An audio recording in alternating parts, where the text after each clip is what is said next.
সমাজ সেবক সংঘের যে পরিচালনায় আমরা আজ আলোচ্য সভায় বসেছি, সুখসাগর গ্রামের যুবক যে ছেলেরা এসছে আজকে, তা আমাদের এই যে প্রতি বছরের নয় যে নৌকা বাইচ প্রতিযোগিতা হয়, তা এবারও আমরা সেই আলোচনা চক্রে বসেছি। আমাদের যে সব ছেলেরা এসছে এখানে খুব সুন্দর আলোচনা হলো। এই আলোচনায় আমাদের উঠে এসছে আগামী 13-14 তারিখে আমাদের একটা সম্ভাব্য ডেট আছে, এখনো ফাইনাল হয়নি, তা আলোচনা সাপেক্ষে উঠে আসবে। এখনো আমাদের যেসব ছেলেরা এখনো আসেনি তারাও আসবে, তাদের সঙ্গে বিস্তারিত আলোচনা হবে।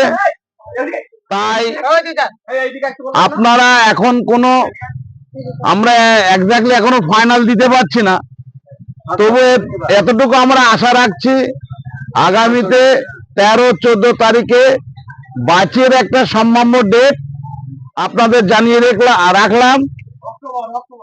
অক্টোবর 13-14 আমরা এখনো আরেকবার বসে নেব।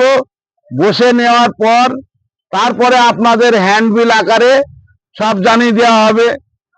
এখন আমাদের আরো কিছু কার্যক্রম বাকি আছে, যেমন ডিজাস্টার ম্যানেজমেন্ট, বিপর্যয় মোকাবেলার আমরা ডিএম পারমিশন নেব, থানা পারমিশন নেব, তারপরে আমাদের হ্যান্ডবিল ছাপা হবে এবং তখনই আমরা ফাইনালি ডেটটা আপনাদের পুরোপুরিভাবে ফেসবুক, আমাদের যে মিডিয়া আছে, সোশ্যাল মিডিয়া আছে, আপনাদের জানিয়ে দেব এবং হ্যান্ডবিল আকারে। ধন্যবাদ আপনাদের সবাইকে।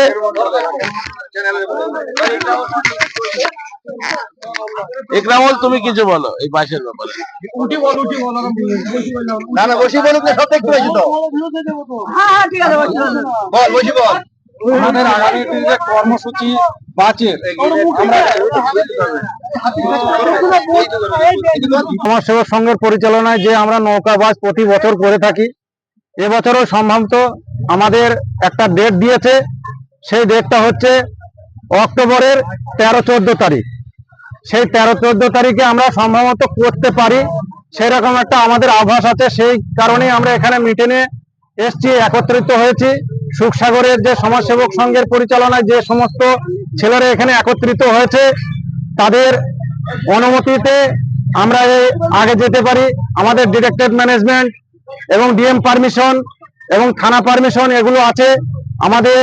অলরেডি আমরা গিয়েছিলাম, সেখান থেকে আমাদের একটা পারমিশন দিয়েছে যে 13-14 তারিখ সম্ভবত হতে পারে।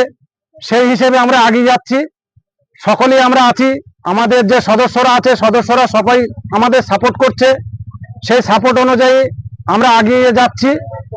আমাদের আগামী যে কালকে কর্মসূচি, এই না যে আমাদের বাস ফাইনাল, আগামী দিন আমরা দেখি আমাদের আগামী কাল আমাদের একটা পুরো ফাইনাল ডেট দেবে, সেই ডেট অনুযায়ী আপনাদেরকে জানিয়ে দেব। এই বলে আমার সংক্ষিপ্ত বক্তব্য শেষ করছি। যদি আপনারা যদি যোগাযোগ করতে চান, আকার আলী মন্ডল, ওর চ্যানেল আছে নিজস্ব, ইউটিউব চ্যানেল, ফেসবুক, আপনারা সকলে ওর সঙ্গে একটু যোগাযোগ করবেন। ওর নিজস্ব নাম্বার আছে, নাম্বারে যোগাযোগ করবেন। বাজ কিভাবে হবে না হবে ও নিজেই বলে দেবে, ঠিক আছে।